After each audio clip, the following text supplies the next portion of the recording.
Hi ladies, I'm back today with the second half to my 2-page layout from yesterday. This is the layout I'm going with, but as you can see, I've only got one flower in here. So I'm going to take and put the other flowers on where I want them, and then I will be back. You don't need to see me to do that. It's the same process as yesterday. Okay, I'm back, and as you can see, I've added my other 2 flowers. I just wanted to let you know that each of these pieces are 3 by 3, so they'll hold 3 by 3 little ones.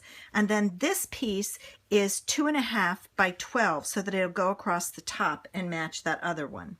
I'm going to take, and I know I had said I was going to use the Stars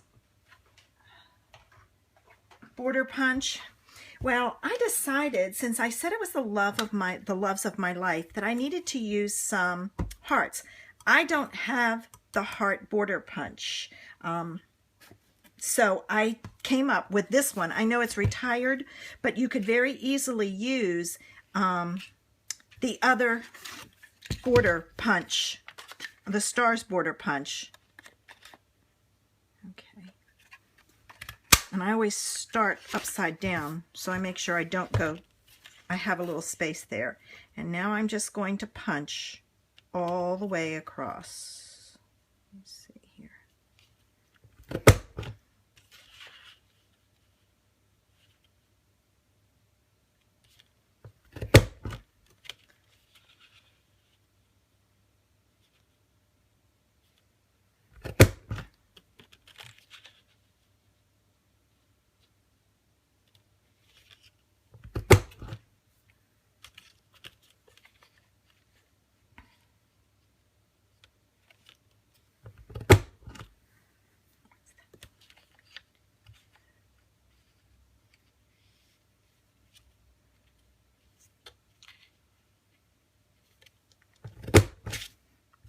And as you can see, I have a little border at each place. Now I have all of these hearts that I punched out. I'm not going to throw those away. I'm going to use them.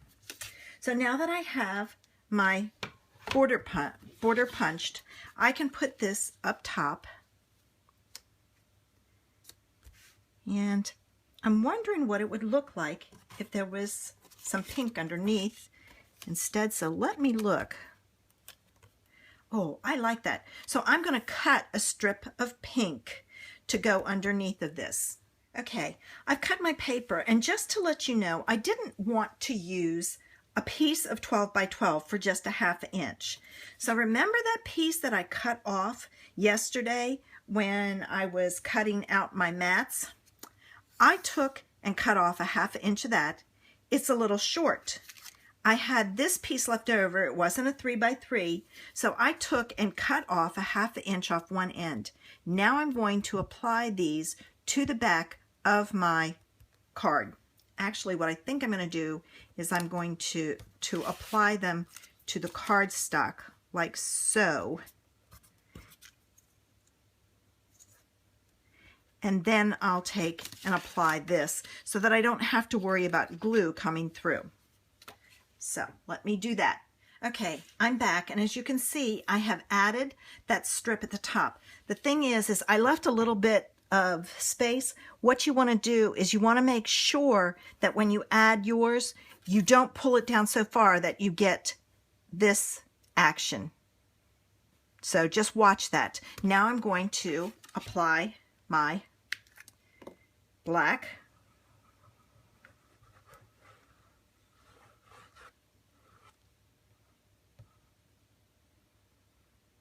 And I'm going to periodically put dots at the top of this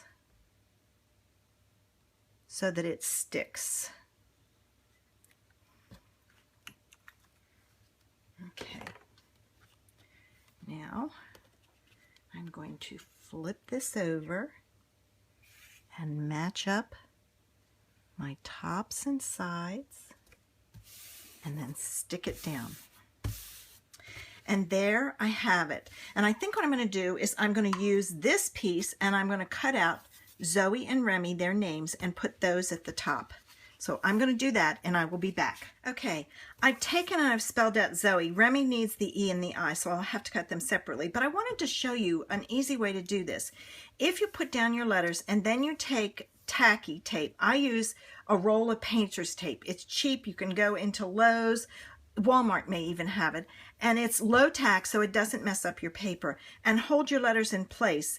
Even though you use the magnetic platform, they still, when you put the plate on top, can move. So I always tape mine down, and then all I have to do is very carefully pull up the tape. The letters pop right out very easily.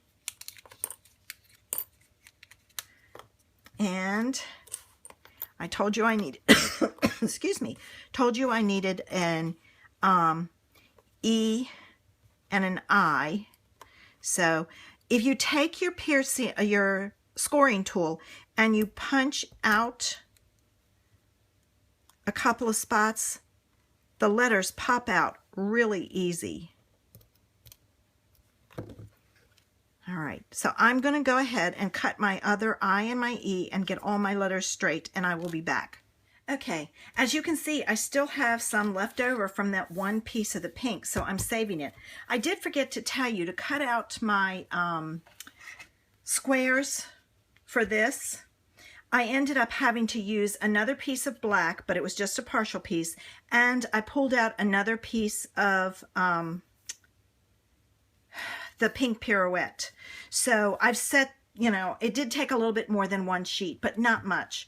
All right, I have gone ahead and I put glue on the back of my letters, so I'm letting that dry off to the side. I'm going to go ahead and add my photo mats for this one. Remember, I went with a black, pink, black, then pink, black, pink. All right. So I just have to decide where I want them. I think I'm going to start with the one in the middle first, the pink one.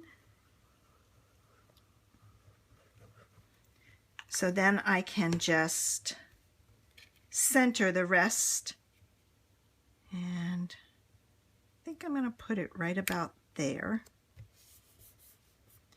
And now I can go ahead and add the rest of my photo mats. And as you can see, I'm not using very much. Need to make sure it's straight. Sometimes I don't do that.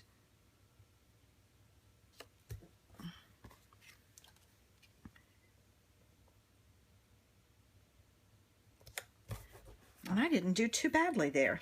Okay, now I'll put the center one again. Use your center one first because then you can use it to line up your bottom pieces. Try to keep this paper straight so that you have an idea of where to put it. And if need be, you can always use your ruler across to make sure you have a straight line. I am pretty good about eyeing it, but not everybody is. So let me add the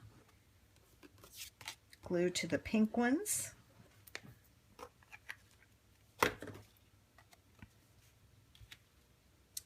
And add these on.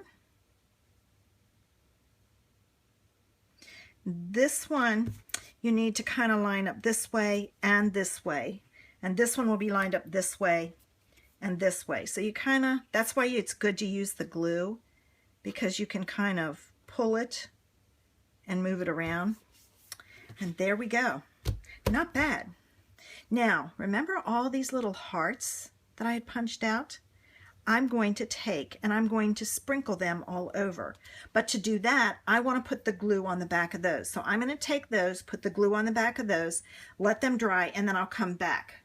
Okay, I'm back. My letters are dry, so I'm going to add those. Before I do that, though, I wanted to put a place to do some journaling. So I'm just going to put a card right at the very top, but I'm going to mount it on the pink because I want it to show up. So I'm going to do that now.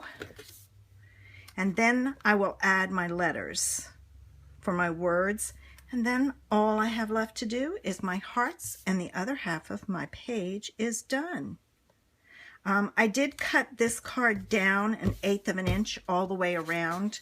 I didn't want it too big because it would interfere with the pictures.